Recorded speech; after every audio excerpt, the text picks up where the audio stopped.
Ini menjadi salah satu pukulan telak bagi para dosen. Ternyata ada yang jauh lebih memahami mahasiswa tingkat akhir dibandingkan dengan dosen pembimbingnya. Oleh karena itu, mau tahu jawabannya seperti apa? Tetap stay tune di channel saya. Kita bahas ini lebih dalam.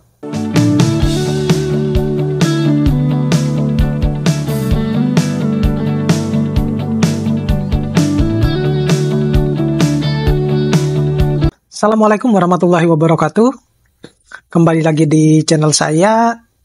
Jangan lupa untuk terus mendukung channel ini dengan cara mengklik tombol subscribe, like, share, dan komen. Biasakan juga untuk menonton video saya secara full. Dan juga jangan lupa untuk menyalakan tombol loncengnya biar nanti YouTube saya ini terus berkembang dan video-video terbaru terus dapat Anda dapatkan. Seperti apa yang sudah saya sampaikan, bahwasanya ternyata mahasiswa itu, terutama mahasiswa tingkat akhir yang saat ini sedang menyusun skripsi itu, ternyata lebih dipahami oleh yang namanya joki dibandingkan dengan dosen pembimbingnya. Nah, tentunya ini menjadi pukulan telak bagi para dosen pembimbing yang seringkali mungkin karena kesibukannya seringkali mengabaikan mahasiswa bimbingannya yang pada akhirnya bisa berdampak terhadap kelancaran mahasiswanya di dalam menyusun skripsi atau bahkan bisa menghambat mahasiswa tersebut bisa lulus bareng-bareng temannya. Nah, pertanyaan sederhana adalah kok bisa?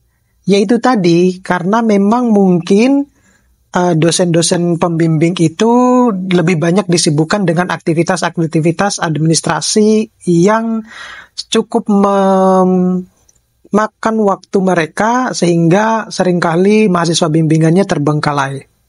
Nah, tapi sebelum kita bahas ini lebih lanjut, pertama-tama penting untuk menegaskan bahwa saya tidak ada niatan untuk membenarkan perilaku joki skripsi ya. Di mana-mana pun aturan bahwa penggunaan joki skripsi itu sangat sekali dilarang keras ya.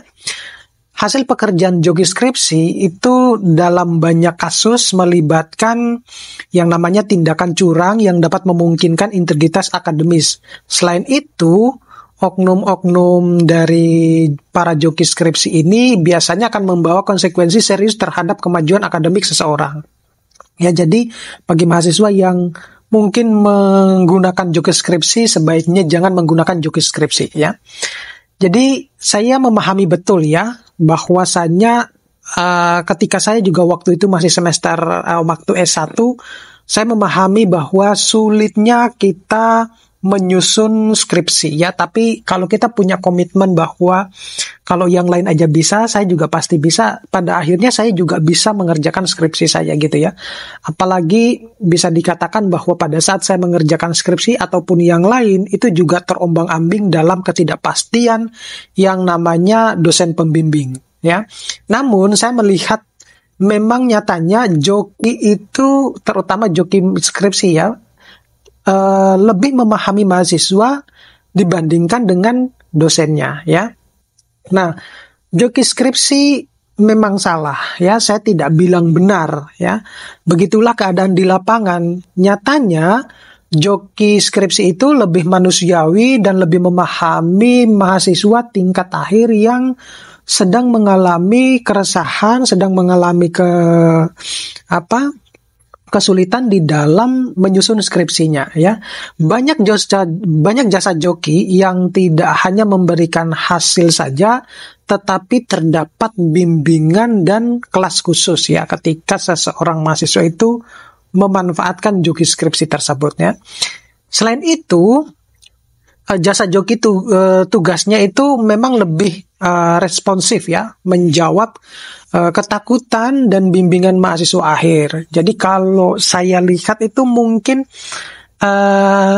psikologiknya itu jalan ya. Jadi si mahasiswa yang memanfaatkan joki itu mungkin curhat sehingga si penjoki ini bisa memahami kendala yang dihadapi oleh mahasiswa. Jadi tidak hanya itu, banyak yang kesusahan mencari jurnal dan sumber yang bisa juga dibantu oleh para joki waktu itu ya. Kalian mencari sumber ini tidak semua orang bisa. Oleh karena itu, ini menjadi pembelajaran bagi Bapak Ibu dosen ya, khususnya untuk mahasiswa-mahasiswanya, bahwa kita itu tidak semata-mata hanya membimbing, kemudian ya udah kita mahasiswa kita lepas begitu saja, tidak. Tetapi ketika mahasiswa itu mengalami kesulitan, ya kita harus bantu ya. Tidak ada salahnya kalau kita itu juga mencarikan beberapa sumber informasi yang bisa bermanfaat buat mereka, semacam itu ya. Ya, kalau kita berpikirnya bahwa mereka harus belajar dulu gitu. Ya, ada momen mereka harus belajar, tetapi ada momen ketika mereka mengalami kesulitan, kita harus membantunya gitu ya. Dengan adanya joki skripsi, nggak selamanya salah ya, karena ada mahasiswa yang hanya meminta tolong untuk mencari sumber referensinya. Jadi, tidak semua joki skripsi itu meskipun ya kebanyakan itu dimanfaatkan untuk membuat skripsi, tetapi ada kalanya juga joki skripsi itu ya udah saya hanya cuma mencarikan sumber referensinya. Ada juga yang semacam itu ya. Jadi banyak juga dosen yang meminta jurnal terbaru dengan banyak ketentuan ya. Sementara itu, sebagai mahasiswa, terkadang kita terkendala dengan akses dan tidak bisa menjangkaunya. Disinilah peran joki membantu memberikan informasi tersebut. Jadi ketika misalnya dosen itu menugaskan kepada mahasiswa bimbingannya untuk mencari sumber referensi, terutama jurnal-jurnal yang terbaru, nah disinilah letak permasalahannya, mahasiswa itu tidak bisa menjangkau hal tersebut. Nah, pada saat mahasiswa tidak bisa menjangkau hal tersebut, disinilah peran joki itu membantu mahasiswa mencari referensinya. Tetapi ada kalanya juga joki itu ya karena mereka mungkin juga butuh dalam hal finansial, bahkan mereka menawarkan harga-harga tertentu untuk sampai juga mengerjakan skripsinya. Tapi nanti kita akan bahas pada video berikutnya bagaimana dosen itu mengetahui kalau saudara itu menggunakan joki ya. Kemudian biasanya joki ini juga itu membantu merevisi dan mempercantik tugas akhir. Nah, kebanyakan joki-joki itu adalah mereka-mereka yang sudah memiliki atau yang sudah pernah mengerjakan skripsi gitu ya. Gitu. Jadi joki skripsi ini bagaimana ya? Mungkin setelah mental mahasiswa itu juga salah jika meminta si joki itu untuk mengerjakan skripsinya. Jadi tapi yang perlu diketahui bahwa sebenarnya juga membantu mahasiswa untuk merevisi dan mempercantik kembali tugas akhir. Yakinlah bahwa meskipun menugaskan jasa joki profesional, kesalahan itu tetap ada. Jadi yang perlu dipahami buat mahasiswa ya, sekalipun itu dikerjakan oleh joki, itu pasti akan ketahuan oleh dosen pembimbing atau dosen penguji, dan juga yang namanya skripsi itu ya, siapapun yang mengerjakan, sekalipun itu adalah dosen pembimbingmu yang mengerjakan ataupun yang lain, itu tidak ada yang namanya kesempurnaan di dalam mengerjakan skripsi. Itu dulu yang harus dipahami. Nah, apa bedanya joki dengan dosen yang meminta hadiah ya? Itu juga yang menjadi pertanyaan. Ada kalanya ya, saya banyak menemukan kasus-kasus ya dari teman-teman yang lain itu meminta hadiah. Ini konyol ini kalau menurut saya. Setelah misalnya mahasiswanya berhasil menyelesaikan skripsinya, semestinya kita sebagai dosen yang memberikan apresiasi kepada mahasiswanya ya. Jadi banyak mahasiswa yang menghadapi dilema finansial ya, terlebih dari masa akhir studi, di mana menempuh pendidikan tinggi sering diikuti oleh beban biaya yang tinggi, termasuk uang kuliah, kemudian buku, dan biaya hidup sehari-hari. Dalam situasi di mana mahasiswa kesulitan secara finansial, joki skripsi ini mungkin dianggap sebagai jalan keluar untuk mengatasi kebutuhan ekonomi mereka ya. Meminta bantuan jasa joki untuk mencari sumber adalah jalan yang dipilih para mahasiswa daripada dipusingkan dengan revisi yang dilakukan secara berulang kali karena kurangnya sumber ya. Ada loh dosen-dosen pembimbing itu yang meminta bahwa sumbernya harus dari sini, jumlahnya sekian itu. Kalau saya tidak pernah mematokkan itu, ya. Bahkan kalau saya lebih suka skripsi yang lebih tipis, gitu. Nah, terlebih dosen pembimbing yang mengharapkan imbalan atau hadiah ketika membimbing jelas enggak banget, ya. Nah, saya tidak sebenarnya membenarkan perilaku joki, ya. Sekali lagi saya tidak mengarahkan para mahasiswa itu untuk menggunakan jasa joki, ya, dalam mengerjakan tugas akhirnya.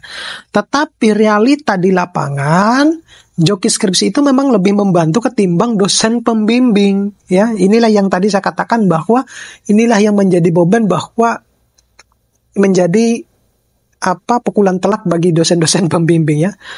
Bekerja sebagaimana mestinya, banyak dosen yang hanya melakukan revisi tapi tidak memberikan solusi, ya. Membimbing juga terkadang hanya sebentar saja, ya. Itu banyak, ya. Kemudian mereka lebih memahami derita mahasiswa yang sedang mengerjakan skripsi. Itu khusus untuk joki, ya. Ada beberapa joki yang mengadakan kelas bimbingan khusus, mulai dari proposal hingga seminar hasil, ya. Lucunya ada joki yang menerapkan nyicil, ya, cicil, gitu. Jadi bayarannya nyicil, gitu, ya. Saya juga baru mengetahui hal ini, ya. Sistem nyicil itu tentunya memberikan saya sedikit terhenyak karena joki memahami mahasiswa akhir ketimbang dosen, ya. Tak jarang karena menerapkan sistem nyicil ini ada sebagian orang yang lari tapi belum membayar full, ya. Sekali lagi saya menegaskan, saya tidak mengiringi statement untuk membenarkan jasa joki skripsi, ya. Tetapi kenyataannya sistem pendidikan itu harus dirubah, ya. Apakah esensinya skripsi jika seorang bisa mudah membayar joki, ya. Bahkan hal yang membuat saya heran itu adalah yang memakai jasa joki bukan hanya kalangan orang biasa, ya, tetapi juga banyak orang-orang ternama. Bahkan dari cerita teman saya itu, ya, meskipun menggunakan jasa joki, banyak yang lulus dan mencapai predikat baik. Wah, hebat yang kayak gini nih, ya. Kemudian menggunakan jasa joki tidak seperti yang ada di bayangan kalian semua, ya, yang akan kaget misalnya, atau dia bisa lebih tanggung jawab, ya, terhadap pernyataan atau bisa menjawab terhadap pernyataan-pernyataan dosen penguji, ya. Dari observasi singkat ini, pengguna jasa joki malah lebih bisa menjawab dengan baik dan lancar saat proses sidang. Nah, oke. Itu saja informasi yang terkait dengan jasa joki skripsi. Mudah-mudahan ini bisa bermanfaat. Kita ketemu pada video-video berikutnya. Assalamualaikum warahmatullahi wabarakatuh.